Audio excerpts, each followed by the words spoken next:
Protagonists. Pro. Opposite of antagonist.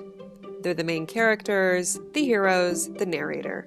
We want to root for them because, by proxy, we are them. But are they always as good as they appear? Fellow author and creator Matthew C. Brown joins me in a discussion about complex protagonists, the appeal of evil characters, and how storytelling has evolved as our interactions on social media take center stage. Hello. Hey, Matt. Matt or Matthew? How do you want to be Oh, you can. referred? Matt is perfectly fine. All right. Well, my gosh, it's so cool to talk to you. We've been following each I other for a couple of know. years, I right? know. It's been. I actually went to check our. I was like, how long have we been like chatting? It's been since like 2019.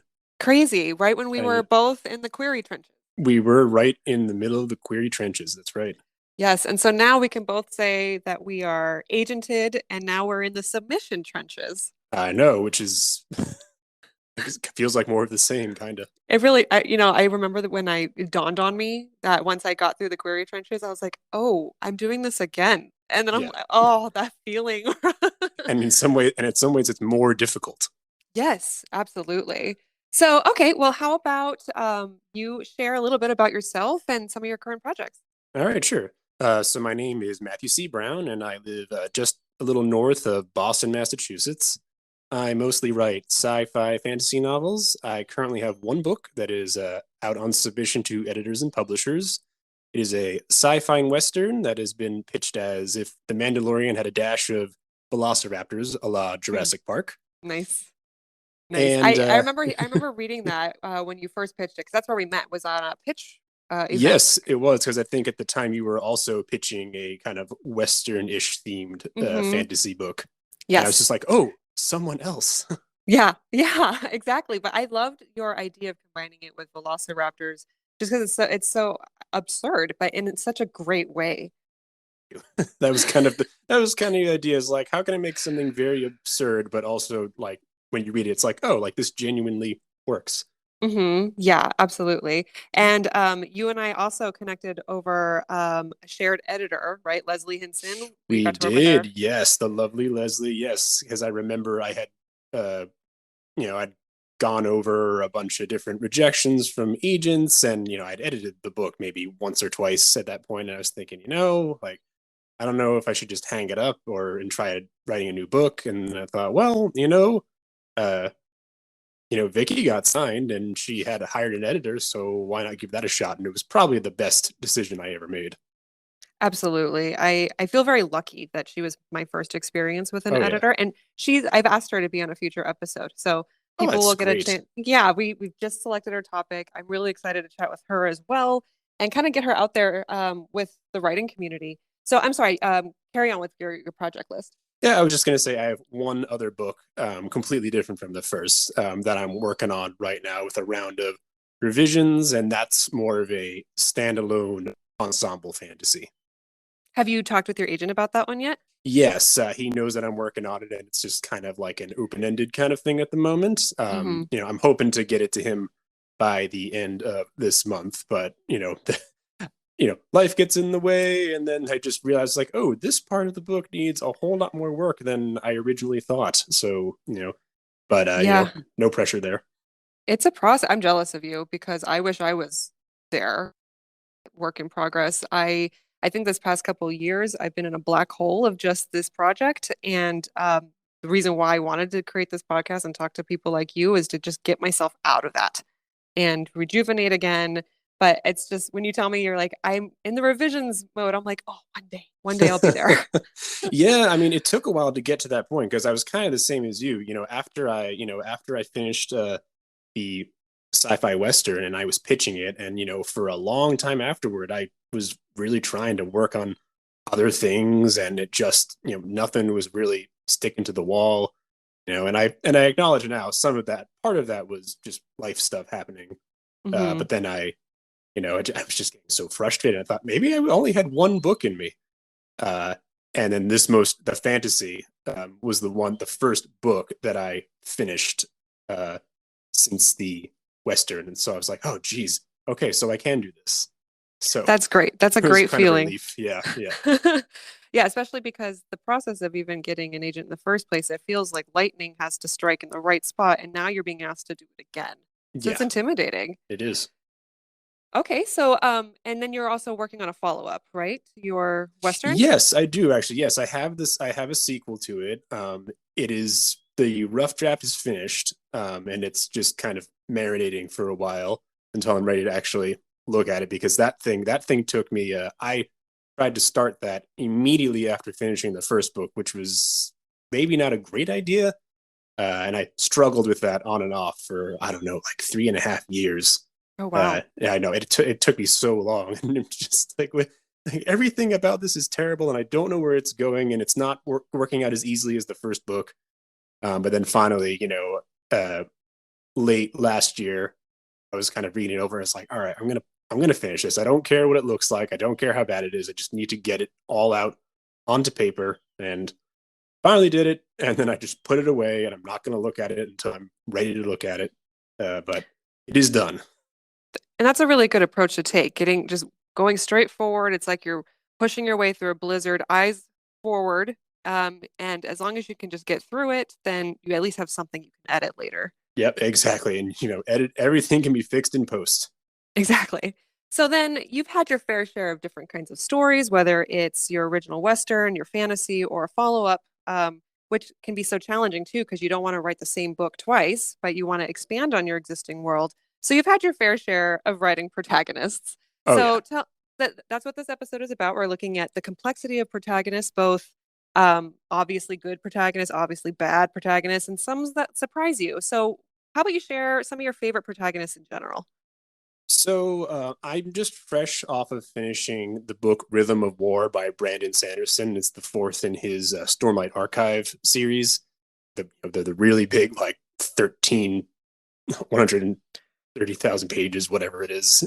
But one of the characters, there's a lot of characters, but one of my favorites is Kaladin Stormblessed, and he's just, you know, there's so much about him that feels like kind of the typical fantasy heroic protagonist, and that he's just so easy to like and root for. He's an underdog, and when you first meet him, his life just absolutely sucks. Hmm. And you want to see, and you just keep seeing him overcoming adversity, one challenge after another, and you're like, how is he doing any of this, and like, where's it going to lead? And it's just there's a reason why you know in every single book, the spotlight might shift a little bit to focus on some other characters, but he's always the one I feel like people are just really like, I want to see what Kaladin is doing in this book. So for Kaladin, do you find that the way that he's written, it's easy to relate to him? You see a little bit of yourself in him? Absolutely. And I think that's something, you don't always get that with these heroic protagonists, because a lot of times it's the reason we look up to them. And it's like, people looking up to people loving Superman. It's like, well, it's like because he's Superman and he can do Hmm. anything and he's great and he symbolizes hope, but he's not extremely relatable, or at least in most depictions he's not. But in this case, Kaladin, a lot of his plot is focused on his mental health, and just the toll that a lot of his challenges take on him. And I feel like we don't always get a lot of that with these protagonists, because we see them, they go through so many things and like life and death situations, and sometimes it gets touched on. But I think from the get-go, they're talking about how hopeless he feels, and even after he overcomes a challenge, he feels great for a while, but then he's right back down the drain because one bad thing goes wrong. Do you think that this book is obvious about the mental health struggles, or do you think it's a more subtle implication that the reader has to pick up on? I didn't really think about it as much until later books. At the very beginning, the very first book, I don't think mental health is quite as obvious as a theme, mostly because for him, it's just, I mean, his life is terrible. So, of course, mentally, he's not going to be in tip top shape. And I mean, that would be the case with anybody. But as the books move forward, and you see this with other characters too, it kind of tackles a couple different health issues, things like PTSD. Even at some point, we even get into a dissociative identity disorder. Uh, but I think the more time you spend with them, the more you realize like, oh yeah, like, he's got a lot of issues, and it takes more than one book or one success to kind of, you know, work through them, just like it would in real life. Hmm.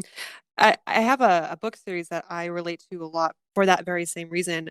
It's called John Dies at the End. It's written by Jason Pargin, and it's one of those supernatural humor novels about two guys that have to save their little shithole town from the forces of evil over and over again. And the way that they get the ability to fight off evil spirits is they basically take this drug that gives them the ability to see into like the supernatural. But the point of the story is that you see a lot of the side effects and mental health impacts of living in a very poor rural town. You see depression, you see alcoholism. But what was remarkable about it is you don't see it right away, but you do see it in like the aura around the characters. And then just like in your example, the later books, they Jason starts to outwardly explore it and showing how alcoholism and anxiety and depression can be debilitating, and sometimes the hero can't get up, he just stays in bed all day. And sometimes that biggest accomplishment is overcoming that period of depression. Yeah, and I think and it's interesting that you say that, like you were saying, like how he just kind of wants to lay in bed because you might not think that that's really something you want to see in your protagonist. Yeah, exactly. But it's kind of an interesting way to acknowledge the nuances of the perfect protagonist, and it kind of shows progress over time, getting away from, back in the day with the Greek gods being, your protagonist, and now you get to these very human characters that see more and more of us. What other protagonists do you like? I mean, it's so hard not to like Luke Skywalker. I was thinking of Luke Skywalker Yeah, too. it's just so hard not to like him. I mean, just everything about him. And just from the classic kind of hero's journey perspective. But I even, and I love even how he ends up in the sequel trilogy in The Last Jedi. And and not everybody loved what they did with him there, but I absolutely loved that as a, the finishing to his character arc. I agree. I feel like when it comes to the Jedi and reaching the ultimate level of Jedi-ness, I guess you can say, it seems like it's a mark of true accomplishment to become one with the Force. Exactly. And I should probably say there's so many spoilers all around these podcasts on Oh like yeah, how to yeah. We should probably decipher officially. we should probably raise that now. Yeah. Although Um, if you haven't seen The Last Jedi at this point, it's just kind of like I don't know how you avoided the internet arguing for so long. Very true. I was thinking about Luke Skywalker as well, and I was thinking about Return of the Jedi, which was the Yes. third one, right? And Yes. how, unfortunately, the way that I saw the movies was they were being played over and over on cable, and so I saw the ending before I ever actually saw the full movie. Oh. And so never I was just I had to find out that his struggle between the light and the dark was a huge theme in that movie until you find out at the end he has the white underlayer of his jacket, that Yes. he's there for good. And so I feel robbed of that experience because I guess for a point you didn't know which way Luke was gonna go. Oh, totally. And I mean, right from the get-go, I mean, you see him, he makes his entrance in the movie and he's wearing all black. He's got a black cloak and he doesn't look really like the Luke that we previously saw in Empire. And he's so cool and confident, and you're wondering, it's like, the whole point of that clothing was like, is he gonna turn? Is that gonna happen? Well, and then we saw the transition, right, from the perfect hero, an example of a hero and a protagonist in Luke from the first original trilogy to this latest trilogy where you start to actually see weaknesses, cracks Sure. in the form. And I think that's where a lot of disputes came in because now they were seeing their protagonist be a little bit more complex. Right. I think a lot of that came from the fact that, in the first trilogy, he is very much an optimist for the entire thing, like not giving up, like even when, you know, uh spoilers, I guess, even when he finds out that like Vader's his father, and everyone is telling him like, look, he's gone. He's not your dad anymore. Like he can't come back. And he's like, I don't believe that. And he succeeds.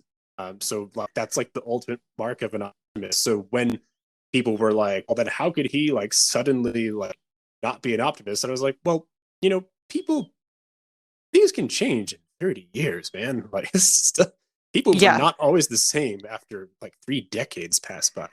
I mean, I'm only in my 30s, but I feel much more bitter about the world than I was when I was a teenager. No kidding.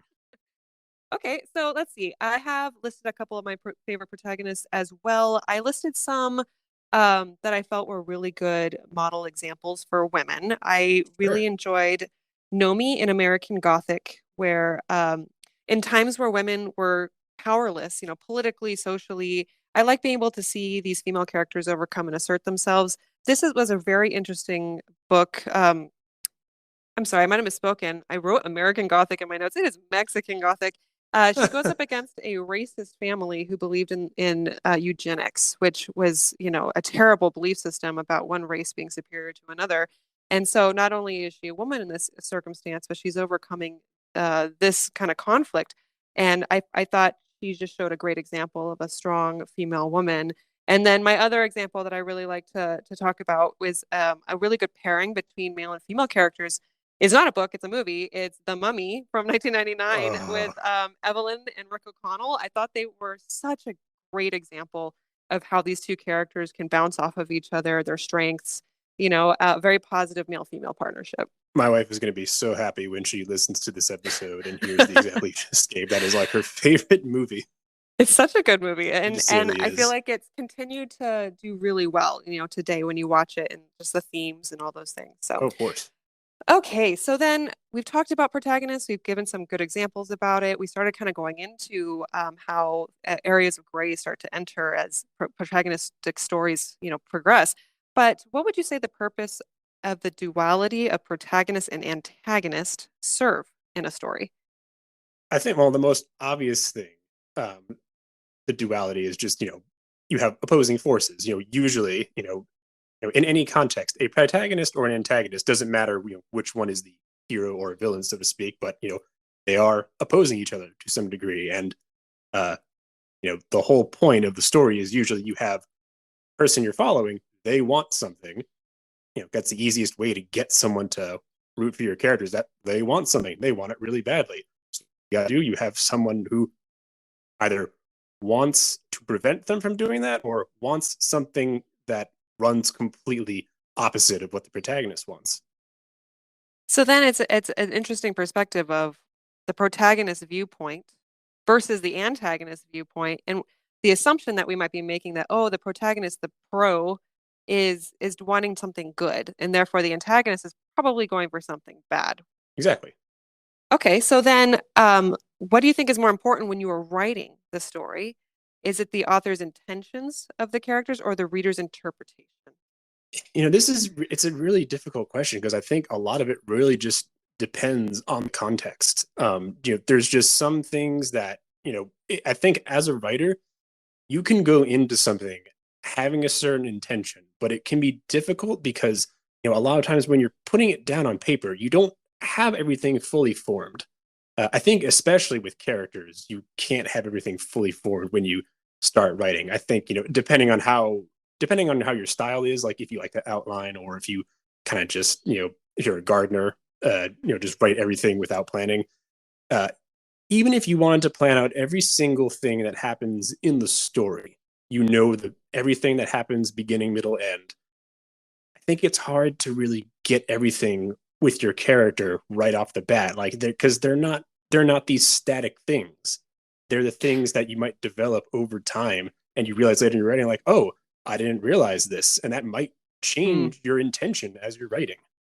Isn't that great when a character just takes a life of its own mid-draft and you're like, oh, hello, what are you Yeah, doing? sometimes, except for when you're just kind of like, wait, wait, wait, I really do need you over here, right? Exactly. So how do you feel about that nebulous environment where you're kind of not really sure yet? Do you find it scary, exhilarating? It depends. Because sometimes, I mean, so for myself, I don't tend to do a whole lot of outlining. I sometimes have like little bits and pieces of what I know I want to happen in the story. Maybe a set piece here. Maybe this is where I think I want things to end up. Maybe I want this one shocking event to happen right before the third act. But most everything else, I just kind of take it and run. But I think, uh, it is fun when I realize like, oh, like this character has way more to say than I thought they originally did, and I get to do a little more with them, or it gets turned about completely, and I realize like, oh, wait, I think that like they might not be everything that I thought they were when I started writing this. When you are drafting a protagonist, how much of it do you find that becomes a self-reflection on you and your own outlook on the world and perspectives and ethics?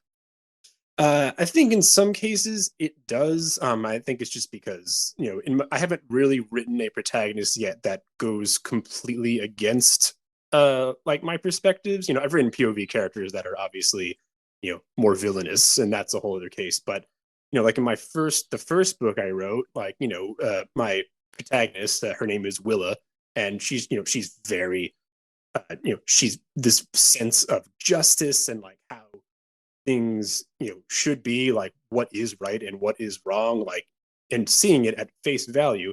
But sometimes what we see at face value might not be 100% accurate in terms of how we see right and wrong, and it's tough to remember that sometimes.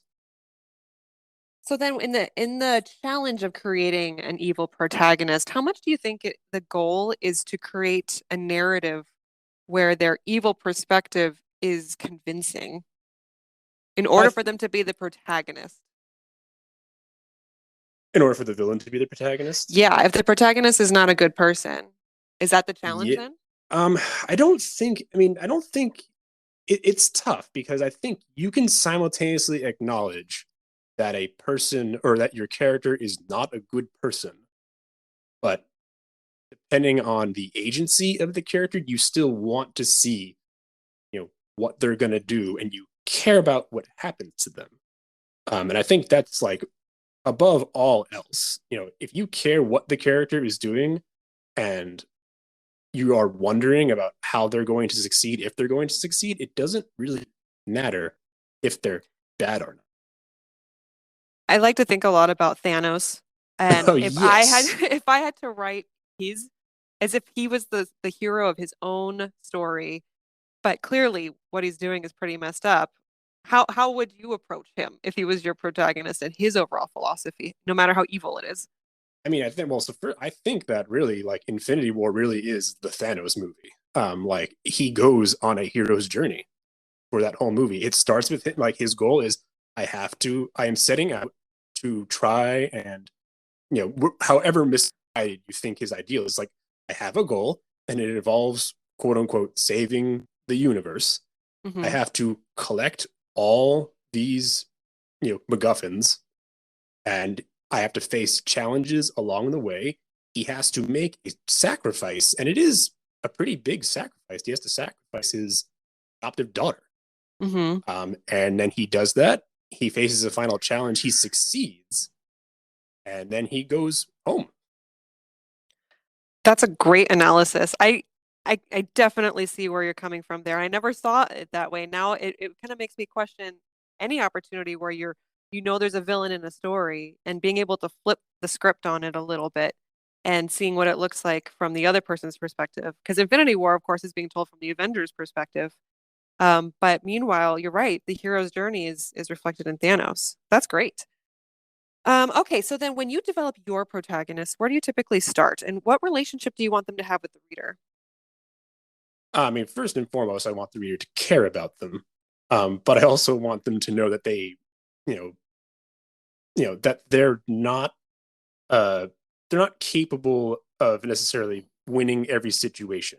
They might not know everything that they need to do. There might be something that they're not sure about, or that they're going to make a mistake, which can be challenging because sometimes there's times when you're reading, and because you're the reader and because you can tell what's going to happen. Sometimes that the protagonist is going to make a mistake, or that they're saying something or making a choice that's not ideal, and you're like, oh no, like why are you doing that? But instead of it being annoying, which can happen if you're not careful, it's more just kind of like, oh, how are they going to learn from this, or how are they going to fix this?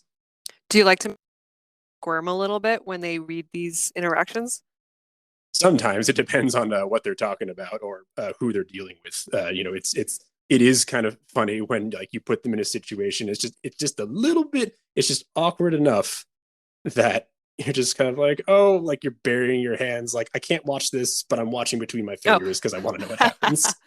and which is a great place to put your readers, I think, where you can surprise them enough and keep them on the edge of their seat where they don't know where to expect, but they have to read more to find out. Exactly. I love and enjoy relatable, flawed, and earnest characters. Those when I'm writing my stories, I and the genre that I write in is own voice, so a lot of it has to come from the diversity perspective, which is challenging for me because at the point that I'm reading things now, I'm not seeing a lot of diversity voices in what I'm writing specifically, which is sci-fi women's fiction, which I Right. think is also kind of a unique genre as well. So I'm taking a lot of risk, and the only place that I can really pull from is my own experiences. And my biggest insecurity is like, I don't know what I'm doing.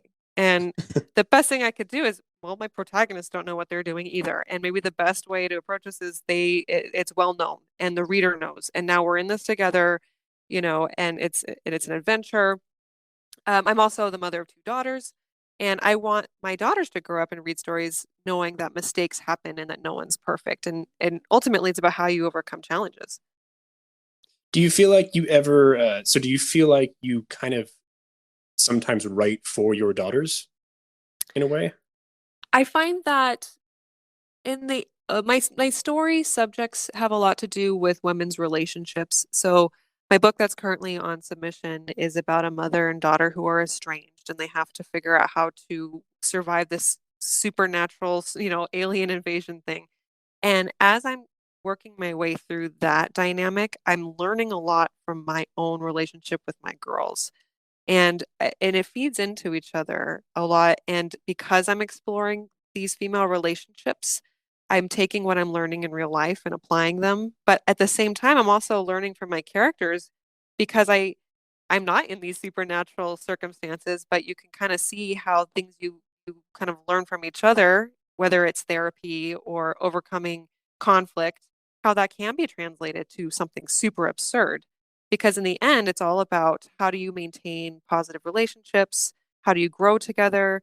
From a daughter's perspective, I know I wanted a mother who supported me. And in the mother's role, I know that I want to make sure my daughters feel that same support. And how can I um, feed into my daughter's needs that I might not actually know about, and being constantly open. I think the greatest thing about being a writer is you open yourself up to your characters' needs, and your characters aren't always you, and you have to what makes them tick and what their challenges are. And so I think writers are incredibly perceptive, and I find that to be very beneficial in my own relationships. Yeah, absolutely. All right, so now we know about good protagonists. So let's talk Hmm. about bad protagonists. What's on your Yes. list? I have to pick my unequivocally favorite bad protagonist, as in there's nothing redeemable about him whatsoever. It is Macbeth of the titular The Tragedy of Macbeth.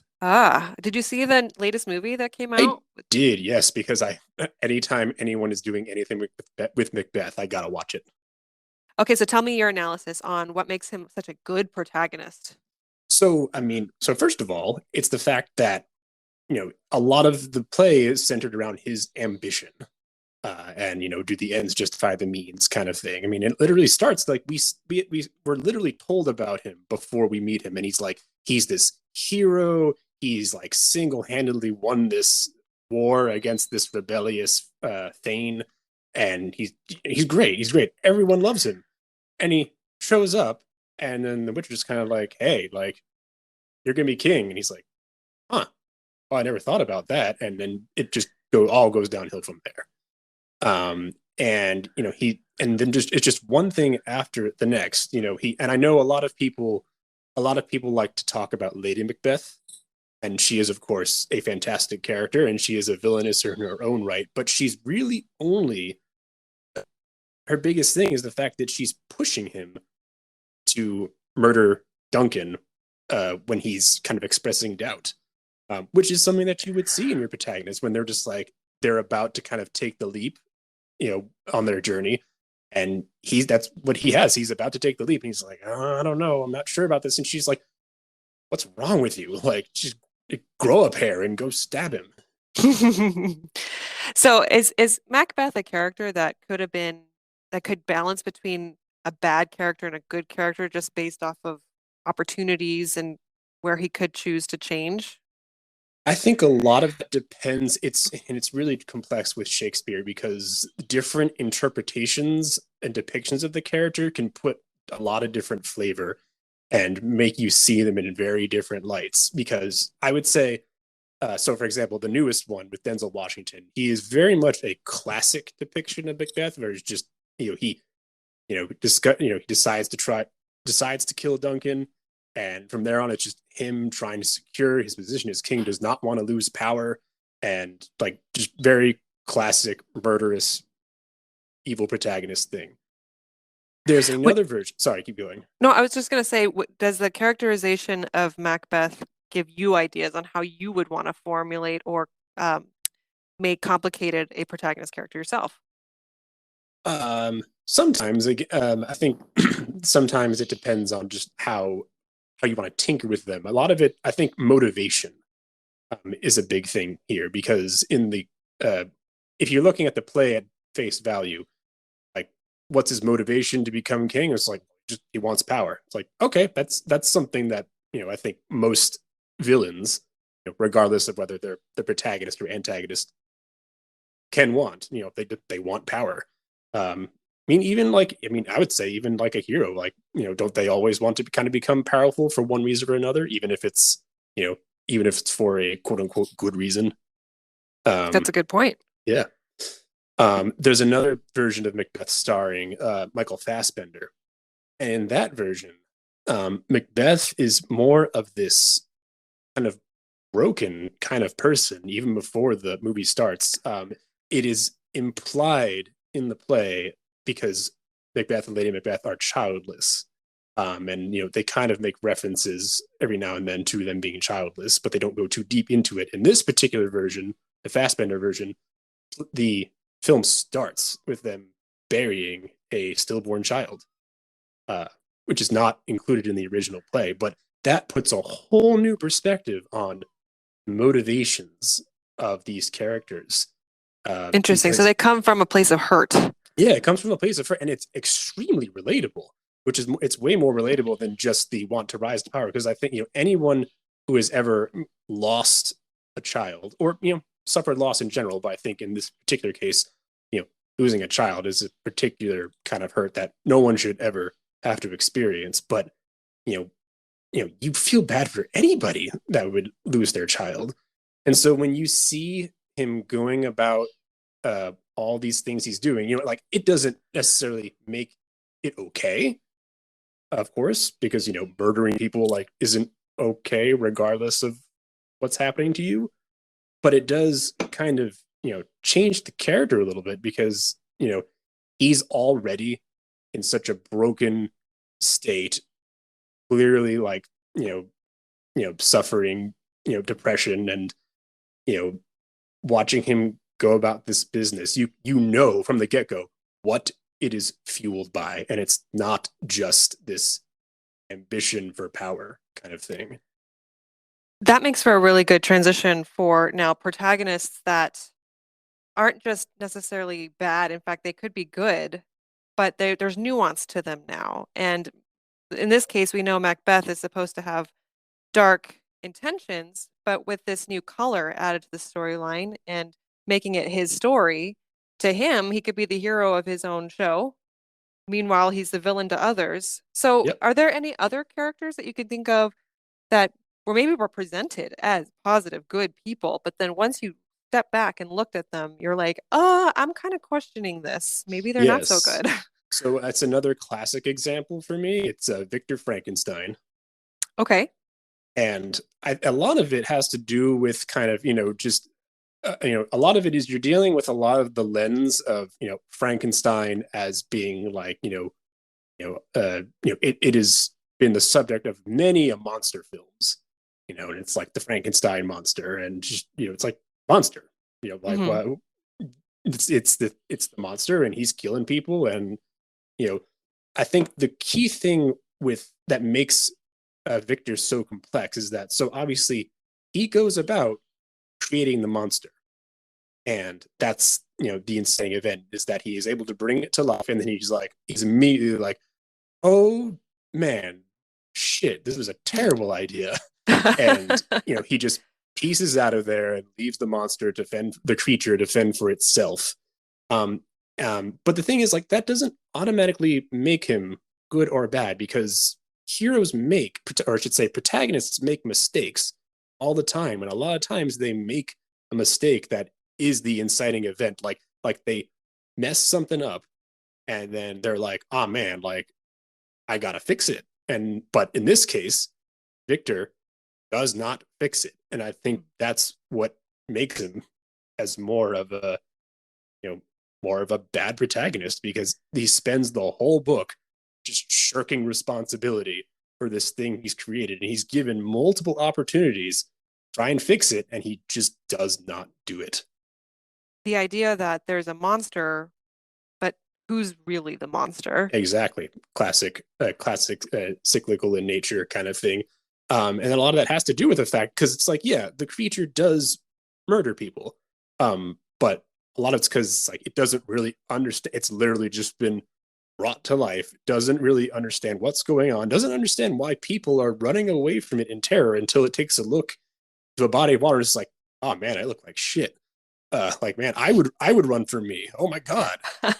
And like I mean, I don't know. I mean, that would be pretty. I don't know. That's got like you got to feel kind of bad for the creature. And like when he comes to Victor and he's like, look, you made me, like and then you abandoned me, and like, and I've had a really terrible time so far. So here's the deal: build me a mate, and I'll go about my business and leave everybody alone, and you'll never hear from me again. And Victor's just like, I'm not gonna do that. So then, Hmm. so then the monster keeps killing people, and Victor's just kind of like, why would you do this, you evil, evil thing? It's such a tragedy. Okay, so I'm gonna bring up a bit of a what's the best word? Volatile, trying to think of the right word here, but I'm just gonna bring it up. This is a character that is supposed to be good. Then everyone freaked out when this character went bad.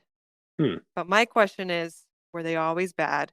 It's Daenerys Targaryen. Oh man. Oh, this is gonna be a hot button topic. I can already tell. Now, we can acknowledge, the story writing of the last season felt rushed. All the politics that go into that.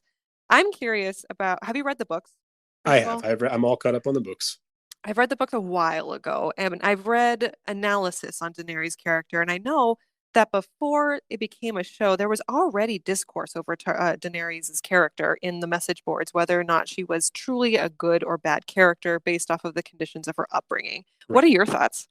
I mean, I very much in agreement that I the eighth season like did leave something to be desired. Um, I don't think that her what do I say, like I don't think that the way Daenerys was written was done the best of their ability. I think they needed more time to really fully develop that kind of turn. Hmm. But the actual result itself, like Daenerys, burning down all of King's Landing and making just being getting this totalitarian regime, that I did not that did not bother me. That I totally was like, yeah, that Hmm. tracks. Because I definitely thought way back when I was reading the books, and just like you, this was a while ago I read them. Um, I kept getting the feeling, especially in the later books, that there were just things happening, just like, oh, I don't know. Like I didn't necessarily know if she was going to be you know, full blown murder rampage, but I was kind of like, I do not think she's a very good leader. I think she can inspire, but that doesn't necessarily, you know, make you a great leader. It just means like it could just mean you're good at manipulating people. Yeah, I was looking back at earlier books and chapters where how she handled the slave owners, for example, and how I found it to be so interesting, her reliance on advisors and a lot of the Yes. volatility involved in that. And I liked the idea of her going full-fledged evil. I would have loved a season dedicated to Yeah. that. As it stood, it just really like they just like rushed it to enough time. I mean, I know that like the biggest thing was the fact that a lot of people she cared about kept dying. And I mean, that is, an important thing. She has people that she's trusted for, some of the most important moments of the show, and they die. That does, but it's also like everybody else lost people important too, and not everybody like Hmm. immediately turned into. I mean, think about John. Like John has like seen so many friends and like he had family slaughtered. It's terrible for him, but he was still just kind of like, yep, I'm gonna. He even realized like, oh, Danny may not be doing the best job right now. Exactly. So, what kind of protagonist do you think is more interesting to viewers, to readers currently? We've talked about those Luke Skywalkers of the world where they're just good. And then we've talked about bad ones like Thanos, Macbeth. But what do you think people are wanting now? Do they want someone that's more nuanced, like Daenerys Targaryen, or do they want something more black and white? What are your thoughts? It depends on what you're talking about. Obviously, everyone's gonna like different characters for different situations. But I do think at the end of the day, people just love debate or argue, Mm, whatever you want to call it. And when you have a character that you can argue about, um, that makes for a very interesting protagonist. So, you obviously have people like Peter Parker. Like everybody loves Peter Parker. Like I don't think there's really anyone that would go about saying that Peter Parker. There's not much dispute about if he's good or bad. hmm Like everyone loves him. He might have made mistakes. He might have flaws, but I don't think there's really any way to discredit his character. But then you have other characters, and if we're going to stay on the Marvel track, you have characters like Loki, who, I mean, he doesn't really get to be a proper protagonist until his own TV series. But I mean, people loved Loki even when he was the villain. Oh, I love Loki. I'm a Yeah, huge Loki fan. and yeah, and why wouldn't you? Like he's charismatic, and I mean, who doesn't love Tom Hiddleston? But like, I hmm mean, he has done some pretty bad things. I mean, he tried to like bring on an army into New York City and just ruin the whole world and like kill people, and it wasn't a great look, but it's also like, hey, he's Loki. Like, what are you gonna do? Um, and not that I think too many people spend time debating Loki, but I do think he has just so many different facets to him. Especially like when you get to the TV series, and now it's like, okay, we're sympathetic for him on a lot of things, but there's other things where it's like, okay, you are still a trickster god. Like that, I've not lost sight of that. That's a really good point. And I'm thinking now about a lot of franchises that benefited from the discussions, like Twilight, for example, Euphoria. And if we want to really look at it, the heart of every single reality show, Keeping Up with the Kardashians, the Yeah, idea that there's discussion that comes out of everything. yeah. When I looked at this question, I looked at it from an almost an age audience approach. So when you're a kid, at least when I was a kid, the kind of books I was reading, you were seeing positive, optimistic, good protagonists everywhere. You got your main characters in Disney Channel, you got your kids and family movies. There's a lot of morality preaching. And then you get older and suddenly the characters get more nuanced. So in young adult fiction, the bad boy is just misunderstood, right? Where bad characters can become good. But there does seem to also be a lot of morality there as well. And then you get to the adult content, and that's when I started getting exposure to Breaking Bad, Walter White. Oh yeah. Uh, the idea that was he, I love that.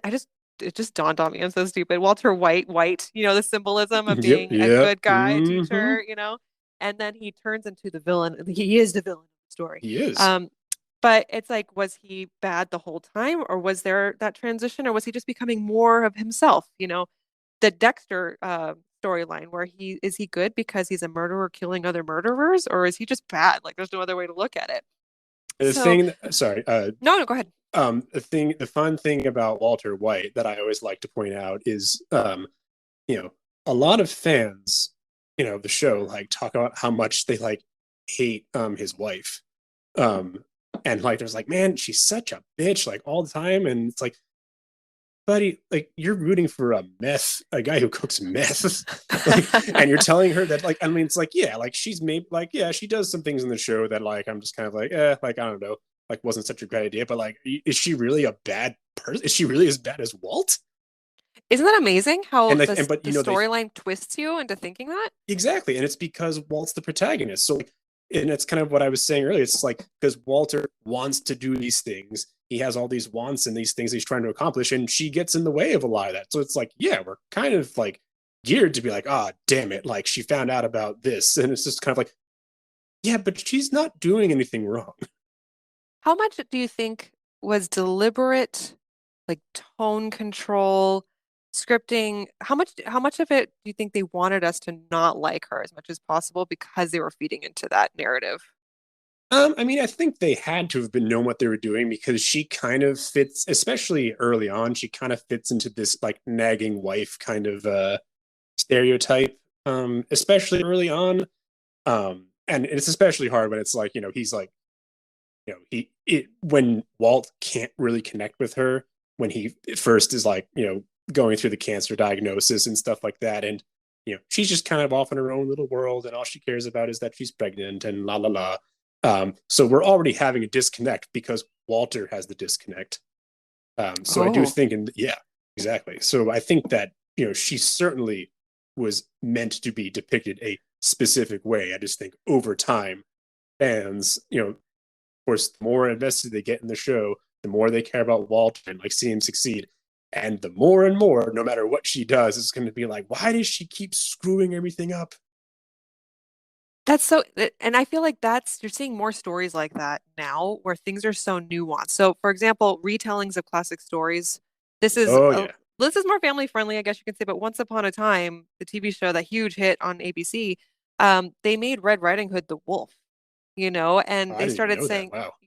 yeah, so they started bringing up familiar characters that you once revered and thought were wonderful, iconic characters, and then they started introducing concepts and issues, which I think, do make them more relatable. And I guess the question goes, if a protagonist has more of a dark side, is that a reflection of us as people? That's really interesting. Yeah, wow. I never really thought about that. I Are mean, we all that's a. I'm still kind of hung up on the. I'm sorry. I'm just kind of hung up on the Red Riding Hood Big it Bad was Wolf it thing. was a That's great such a great. concept. That really is a great kind. I never really watched a lot of the show, but I know like some of the twisty turns they did with the characters. Like I know they made Hook, who is like this quintessential villain, into people loved him, Hmm. and Peter Pan was more like this creepy, like almost like supernatural creature. Yes. Oh, I loved how they approached Peter Pan. It was so sinister. And I don't know, I love things like that. And so, yeah, part of me is like thinking, are we all as battling this good and evil? And are we bored by just the straight good like Superman? Because quite honestly, I get bored with Superman. I like the more Sure. nuanced Batman who seems like a hot mess? So, Because he is a hot mess. He just yeah. really is. And speaking of nuanced bad protagonists, or nuanced protagonists in general, do you think Batman could actually do more good as the wealthy billionaire versus the guy that just Uh, beats people up at night? I know this is one that like I see all the time, and it's like, yeah, it really is so interesting, especially when you look at the many different versions of you know Batman, and like because there's been so many different ways that Bruce Wayne has been depicted, and like ways that he sometimes he's put in a bit more positive light, sometimes he's a little more cynical. I do think in a lot of different stories, like I think particularly in the what do you want to say? I think in the Nolan Batman universe in particular, it feels like there's a lot of more like, why didn't you just do this for your money? Hmm. Yeah. In particular. And I think a lot of that has to do with because like that movie really spends a lot more time like talking about uh like Wayne Enterprises and all the different tech that he has. Especially like I think it's really hard to ignore that in the in The Dark Knight Rises, because the discussion of class is such a big theme in that particular movie. And it's hard not to think about the fact that it's like, yeah, Bruce, you kind of are part of the 1% there. Hmm. Like it's a like you can't like I know you're still you're trying to stop Bane from murdering people, which is good, but it's also hard to ignore the fact that yeah, you're a billionaire. You're not really the underdog here. So, with each retelling of these stories, we're seeing the evolution. These characters are changing. They're a little bit more colorful. They reflect a little bit more of society. What kind of nuanced character development do you think we'll see for protagonists in the future, looking forward?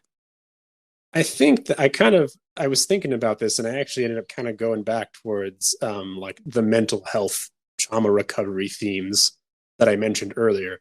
Um, because I think that really is a big thing. I think it's kind of this is almost like an answer to when you were saying like I get bored with the Superman protagonist kind of things.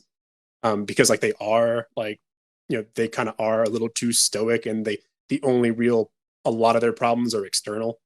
Hmm. But I think if you take like these super heroic characters, or and even like antagonists, I mean, it wasn't my favorite movie, but I know a lot of people talk about the Joker movie and like the themes of mental health issues surrounding that particular protagonist was an important discussion. Um, but I feel like with the you know exploring that particular subject, especially over a long period of time with certain characters, can kind of you know make a shift from like a character, oh, they're just strictly heroic, or oh, they're just strictly villainous, and make them a bit more complex and like a lot more to discuss and make them more relatable. I like that. I think right now, and we've talked about this recently, people enjoy dissecting characters, public figures, until they're 50 shades of gray, right? They Yeah, they yeah, start out one way and then we pick them apart. But what it's interesting right now is we as individuals are entering the public sphere as stories in ourselves. So we have social media, we have our websites, we're all building our own narrative. You and I, as writers, have our public presence, right? And yep. what we want other people to perceive as us as writers. And I'm seeing a blurred line between personal and PR personas and the stories that they carry. And as people enter that sphere, that public sphere, and people get their stories from each other now, not necessarily written, but we're thinking TikTok personalities. Part of me wonders, would that inform even more of nuanced character development? Will it become even more blurred? Is it really difficult to be a good or a bad character? Especially since public TikTok personalities are constantly getting broken down from one image to the other. What are your thoughts on that? It's kind of random, but Man, no, but no, but it's a really good point because we do want to portray ourselves in a certain way on like the world stage. And obviously, there are more people that are a bit more visible than others for, for one reason or another, whether it's because they just have a large online following or they're influencer or whatnot. But, it's just, we all want to kind of, you know, show ourselves in a certain way. And it can be hard to do that and come across as genuine. mhm. You were kind of talking about the whole like PR speak, and it's kind of like, yeah, I especially when it comes to because I mainly use Twitter to connect with the writing community and all that stuff. And sometimes I'll just tweet about some random personal anecdote and it'll just be silly. But like, I do want to try to engage, but a lot of times I'll see discussions going on and people that are also trying to engage, and sometimes it just feels so stilted and forced, and it's like I've seen sometimes I'll see questions like hashtag hey hashtag writing community, do you ever get like stuck writing a book? And I'm like, yeah, I do, Yeah, because I'm a this is writer, true. and that just like next question please. And Yeah. it's like, and it's all and it's all for, I think it's all to just they're trying to get followers, they're trying to get engagements and whatever. And it's like, okay, that is your prerogative, but I want more meaningful Hmm. discussion. Like if I comment on something that you're talking about, or if I follow you, it's because I'm genuinely interested in what you're saying and what you're offering. I'm not just trying to do it just because I'm just like, this is Twitter, and you follow me, I follow you back, or whatever. It's like you post about a book. There was like one book, that I saw recently, and then I can't remember the name for it now, of course. But I was just like, all I saw was the book cover, and like the author tweeting like, "It's coming out tomorrow." I'm just like, "Ooh, it has swords on the cover. Like, I want to know about that." Yeah. And I like the attitude of the author, so I'm going to follow them and keep this book on the radar. And I like, the way that they were kind of, presenting themselves. It seems like this got a little long-winded. No worries. It seems like the online 360 and live. So when it comes to things like character development and what we experience now as in our own lived stories and what we hope to see in stories, no one takes you at face value anymore. No. And does that mean that we're now in the world of group character development? Because once again, it's back to that question of, is it about your intent or the reader's interpretation? Oh yeah, and especially like with yourself, like it's because like so many people, like you got to be careful, because you might, if you don't take more than a few seconds to say something before you type it up, it's like someone could take it the wrong way, and and then that could hurt someone even, and then you're in a whole other bit of trouble, because even if you didn't mean it, I genuinely believe, like, people do make mistakes and they do misspeak, but it is much harder to backtrack from that, or to fix that. If it just, like if I'm talking with a friend and I say something wrong and I'm like, shit, like that wasn't right, like I'm sorry, or something like that. If I say it on Twitter and like 1,000 people see it and retweet it and share it all the place, and I'm just like, oh, like that was bad, that was really really bad, maybe I should have like thought that through. And I think sometimes that's just like a lot of those situations are just born out of the fact that we feel like we have to keep adding to our online persona, our character development, and we just think this is just another piece of that. And it's just kind of like, yeah, like, well, not everybody needs to know every single step along the way. We have to find that perfect balance, right? Of controversialness that doesn't steep too far the point of character assassination, right? So when we're talking about the Loki, the Bella, the Euphoria, we got to find that balance in our own personal, if we want to sure do get that conversation going. Okay, well, that was pretty much the questions I had for you. Is there anything else that you'd like to add? Let me think about it here. Anything else I'd like to add? I don't know. I could go on about all this stuff forever and ever, but there's only so much time. But no, I just think, I just kind of think, just piggybacking off of what we were saying before, like I love honest engagement, and I love hearing other people's stories and seeing what they have to offer. So I think, in the case of, kind of like what you're saying, like intent, versus like, your intent versus what people interpret. It's like, you just gotta think about other people. Yeah, agreed. Thank you so much for being my guest on this podcast series. Yes. I greatly appreciate it. Yeah, it's been an absolute pleasure. It's just been so great to get to, actually speak with you after all this time. Yeah, that is really exciting. And I wish you lots of luck on your book as it's going through. Well, I've been wanting to read your book for so long. I really can't wait to eventually have it in my hands. Well, okay, fingers crossed for both of us. Yeah. And hopefully sometime in the future, if you want to come back for another episode, I'd love to have you back. I'd absolutely love to.